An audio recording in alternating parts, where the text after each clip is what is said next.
Hello student, आज का हमारा वीडियो उत्तराखंड लोक सेवा आयोग द्वारा जो पीसीएस सबऑर्डिनेट का सिलेबस चेंज करा है उस पर आधारित है। पीसीएस सबऑर्डिनेट जिसे हम ज्यादा प्रचलित नाम नायब तहसीलदार या एनटी परीक्षा के नाम से जानते हैं उसके लिए, क्योंकि पीसीएस सबऑर्डिनेट में वैसे तो सारी पोस्टें इंस्पेक्टर रैंक की हैं अपने अपने विभागों के निरीक्षक रैंक की, बट इसमें नायब तहसीलदार बहुत इंपॉर्टेंट है। नायब तहसीलदार के जो आपका पद का ग्रेड पे है उस पे मत जाइएगा, क्योंकि उसमें पुराना ही जो ग्रेड पे है 4200 वही दे रखा है, लेकिन ग्रेड पे से परे इसका जो आपका शक्तियां हैं और आगे इसका जो फ्यूचर है वो बहुत महत्वपूर्ण है, क्योंकि पीसीएस में आपके डीएसपी या डिप्टी कलेक्टर या ऊपर की कुछ पोस्टों को छोड़कर अगर आप देखें तो नीचे की पोस्टें जितनी भी हैं उनमें फ्यूचर में आप देखोगे कि उतनी प्रोग्रेस आपको नजर नहीं आएगी, क्योंकि आगे जाकर के उनमें आपका जो प्रमोशन के चांसेस हैं वो बहुत धीमे हो जाते हैं। जबकि नायब तहसीलदार उत्तराखंड में एक ऐसा पद है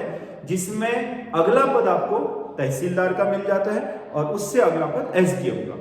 और इससे भी इंटरेस्टिंग बात यह है कि उत्तराखंड में तहसीलदार की आपकी जो परीक्षा है अब वो होती नहीं है, इसीलिए जितनी भी तहसीलें हैं उनमें सीधे सीधे जो नायब तहसीलदार बन करके आ रहे हैं उन्हें तहसीलदार का आपका प्रभार मिल जा रहा है, या 2 या 3 साल बाद या 4 साल बाद वो तहसीलदार बन जा रहे हैं। और अभी तक जितनी नायब तहसीलदार की परीक्षाएं हुई हैं उनमें 10 या 12 साल में वो लोग एसडीएम बन गए। तो ये बहुत ही क्या है, शानदार रास्ता है एसडीएम। और एसडीएम का पावर तो आप जानते हो, जो डिप्टी कलेक्टर का पावर है उसे हमारे संविधान ने इतनी ज्यादा पावर दे रखी है कि उनका प्रयोग करके वो बहुत सारे लोकहित के कार्य कर सकता है। तो उसका जो जॉब नेचर है वो बहुत ही क्या है, आपका वर्सेटाइल है, विविधतापूर्ण है, तो उसका जो आपका प्रभाव है इसलिए डिप्टी कलेक्टर का प्रभाव बहुत ज्यादा रहता है अन्य पदों की अपेक्षा जो जिला लेवल पर अन्य विभागों में होते हैं। डिप्टी कलेक्टर, इसीलिए आपने देखा होगा कि पीसीएस में भी सबकी जो प्राथमिकता होती है अपर पीसीएस में वो डिप्टी कलेक्टर ही होती है, और एनटी से डिप्टी कलेक्टर तक के पहुंचने का रास्ता 10-12 सालों में तय हो जाता है। इसीलिए ये परीक्षा काफी आपका आकर्षक मानी जाती है। तो इसके ग्रेड पे में ना जाकर के इसके फ्यूचर को देखिएगा और एडीएम, और हो सकता है कि अगर आप मान लो 25-26 साल की एज में अगर आप नायब तहसीलदार बन गए अंडर 30 में, तो फिर भी आपके पास 30 साल की सर्विस होती है। मान लो आप 15 साल में भी एसडीएम बने, तो हो सकता है कि एसडीएम में रहते रहते आप 5 या 7 साल बाद आपके एडीएम बन जाए, और उसके बाद हो सकता है कि आप अगले 12 या 15 साल में आपको आईएएस रैंक मिल जाए, मतलब आपके यूपीएससी से आईएएस कैडर आपको अलॉट कर दिया जाए। तो इस तरीके से एनटी वाले के अधिकतम आईएएस तक पहुंचने के चांसेस रहते हैं उत्तराखंड जैसे स्टेट में, इसीलिए ये पद काफी महत्वपूर्ण माना जाता है। इसके उस पर ना जाइए कि ये कितना ग्रेड पे में है, क्योंकि बहुत सारे लोग कहते हैं कि ग्रेड पे कम है एनटी का, लेकिन एनटी पोस्ट बहुत महत्वपूर्ण है। शुरुआत से ही अपने पद के प्रभाव भी ज्यादा है, तहसीलदार बन जाता है तो वहां से तो आपको पता है कि सारी मजिस्ट्रेटी पावर का इस्तेमाल वो कर सकता है। उसके बाद अगर वो एसडीएम बन जाता है तो एसडीएम तो आपको पता है बहुत ही शक्तिशाली आपका पद होता है, उसमें आपका सब डिस्ट्रिक्ट मजिस्ट्रेट भी लगा हुआ है, कलेक्टर भी लगा हुआ है, सारी जितने भी जीएम को जिले में पावर होती है अपने उसमें उतनी ही पावर उसको अपने जो तहसील होती है, परगना होता है उसमें उसके पास भी होती है। तो एनटी से डिप्टी कलेक्टर तक का रास्ता तय करना आसान हो जाता है। प्रमोशन लगभग श्योर है कि एसडीएम तो 100% बनना ही है एनटी को, और बहुत जल्दी बन जा रहे हैं उत्तराखंड में, पीछे का भी रिकॉर्ड रहा है, इसलिए बहुत महत्वपूर्ण है। इस परीक्षा का पैटर्न चेंज कर दिया गया है, क्योंकि पिछली बार के बैच में आपके ट्रेनिंग के दौरान दिक्कत आई थी। आपको पता होगा कि एनटी के बैच को जो ट्रेनिंग कराई गई थी उसमें आपके उसके बाद उनका फीडबैक सही नहीं आया था, तो उसके बाद आपका उन्हें दोबारा से ट्रेनिंग कराने के लिए बुला लिया गया जो लास्ट बैच है। तो उसके बाद कार्मिक ने इसके जो पैटर्न है परीक्षा के उस पर कुछ चेंजेस करें। जो प्रारंभिक परीक्षा है उसमें कोई चेंज नहीं है। प्रारंभिक परीक्षा 150 अंकों की होती थी 2 घंटे की, वो अभी भी रहेगी, जिसमें जीएस और आपके सामान्य बुद्धिमत्ता, रीजनिंग वगैरह के क्वेश्चन पूछे जाते हैं, वो वैसे ही। मुख्य परीक्षा में चेंजेस हुआ। मुख्य परीक्षा पहले तक होती थी आपके 400 नंबर की, जिसमें से 200 नंबर का जीएस होता था डिस्क्रिप्टिव, जिसमें 20 क्वेश्चन आते थे 10-10 नंबर के, और 200 नंबर का हिंदी और निबंध होता था, निबंध और हिंदी, ये मिला करके 200 नंबर का होता था, तो 400 नंबर का प्लस 50 नंबर का इंटरव्यू था। मेरिट इसी 450 नंबर से बनती थी। 450 नंबर, 400 रिटर्न के और आपके 50 नंबर आपके जो इंटरव्यू है उससे लिए जाते थे। तो इसमें जो चेंज हुआ है अब हो गया है 600 नंबर का रिटर्न, और इसी अनुपात में इंटरव्यू का आपका वेटेज भी बढ़ा दिया गया है।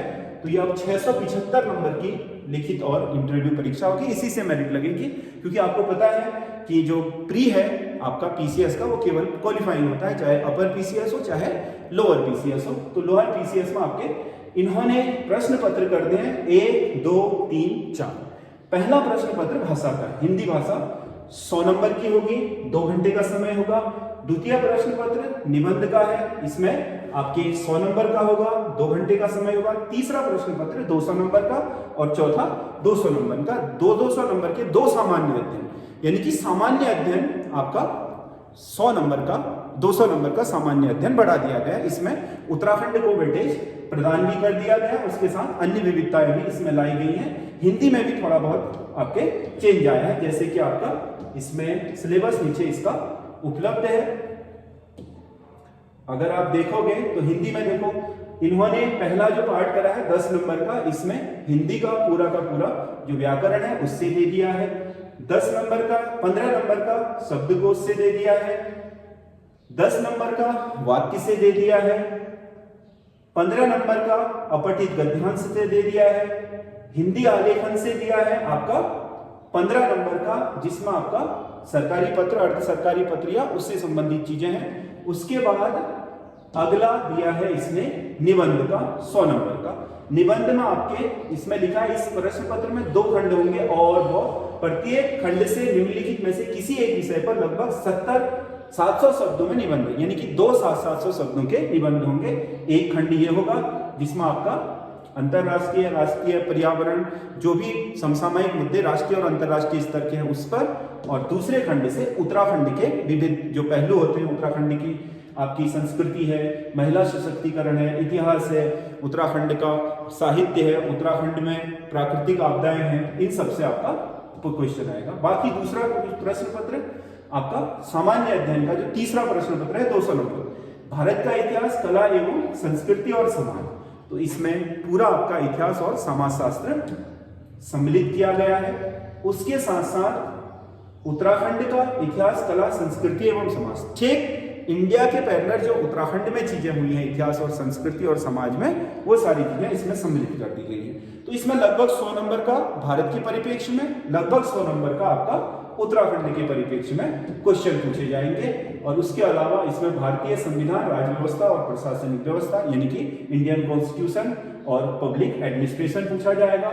उत्तराखंड की राजनीतिक एवं प्रशासनिक व्यवस्था, सेम वही प्रशासनिक और राजनीतिक व्यवस्था उत्तराखंड की भी होगी।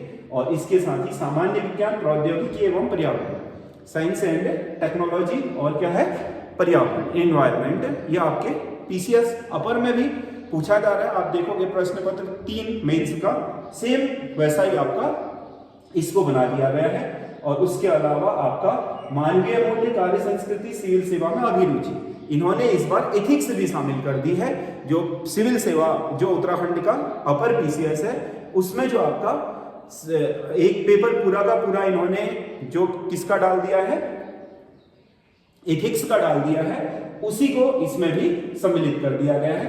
तो आपके ये सब पहले प्रश्न पत्र में। दूसरा अधिकतम 200 अंकों का होगा, दूसरा भी, इसका भी 3 घंटे है। इसमें भारतीय अर्थव्यवस्था होगी, तो उत्तराखंड की अर्थव्यवस्था भी है।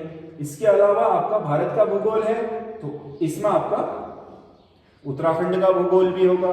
इसके अलावा इसमें आपका सामाजिक घटना, समसामयिक घटना चक्र है, सांख्यिकी आलेखन भी, एक मतलब आपका डायग्राम, चार्ट या सांख्यिकी जो भी आपके इसमें बार वगैरह होते हैं, अभिलेख, सांख्यिकी, विश्लेषण कह रहा है, वो सब आपको बनाने पड़ेंगे। एक होगा ये क्वेश्चन आपके जो 10 नंबर का होगा। इसके अलावा समसामयिक घटना चक्र मतलब करंट अफेयर्स, ये सिलेबस है। अब इसका मतलब एनटी का जो सिलेबस है बहुत विविधतापूर्ण बना दिया गया है। पीसीएस अपर का जो आपका क्या है सिलेबस था, उसी को इन्होंने क्या कर दिया है, पूरे 2 पेपर में शामिल कर दिया है। पूरे पहला पेपर, दूसरा पेपर, तीसरा, चौथा, पांचवा, छठा, जो आपके 6 पेपर आपके पीसीएस में कराए जा रहे हैं, उन 6 पेपरों का निचोड़ इन्होंने इन 4 पेपरों में डाल दिया है। तो इस तरीके से अब थोड़ा ज्यादा आपका एफर्ट लगाने वाला पेपर ये हो गया है, क्योंकि मैंने आपको पहले ही बता रखा है कि एनटी बहुत शानदार पोस्ट है। बहुत सारे लोग ऐसे हैं जिनका पीसीएस अपर में हुआ लेकिन लास्ट का मिला, और पहले से वो एनटी में सिलेक्टेड थे तो वो नहीं गए। क्यों? क्योंकि एनटी का फ्यूचर बहुत अच्छा है। एसडीएम तो कम से कम बनना ही है, एडीएम तो बन ही जाए, एसडीएम तो बनना ही है, एडीएम भी बन सकते हैं, और हो सकता है कि लास्ट तक अगर ठीक उम्र में हो गया, कम उम्र में, और ठीक ठाक रिकॉर्ड रहा तो आईएएस कैडर भी मिल सकता है एनटी वाले को, क्योंकि पहले आपके भूत में मिल चुका है, मतलब पहले आपके ये चीजें हो चुकी हैं उत्तराखंड में। तो इसीलिए ये बहुत इंपॉर्टेंट पद माना जाता है नायब तहसीलदार का। इसके ग्रेड पेमेंट ना जा करके इसके महत्व को जरा समझते हुए लोग इसको लेते हैं, इसीलिए इस पर कंपटीशन थोड़ा ज्यादा है। और सबसे ज्यादा 117 में से 36 पोस्टें हैं भी एनटी की। बहुत जल्दी इसका आपका मतलब आपका विज्ञप्ति जारी हो जाएगी, तो इसके संबंध में हम दोबारा से वीडियो लेकर के आएंगे जब विज्ञप्ति आएगी। तो फिलहाल सिलेबस आप अगर तैयार करना चाहते हैं, इसकी तैयारी कर रहे हैं, और जो पीसीएस आपके अपर की तैयारी कर रहे हैं, उनके लिए सुनहरा मौका बन जाएगा। और हमारा वीडियो कैसा लगा आप कमेंट करके जरूर बताइएगा। धन्यवाद।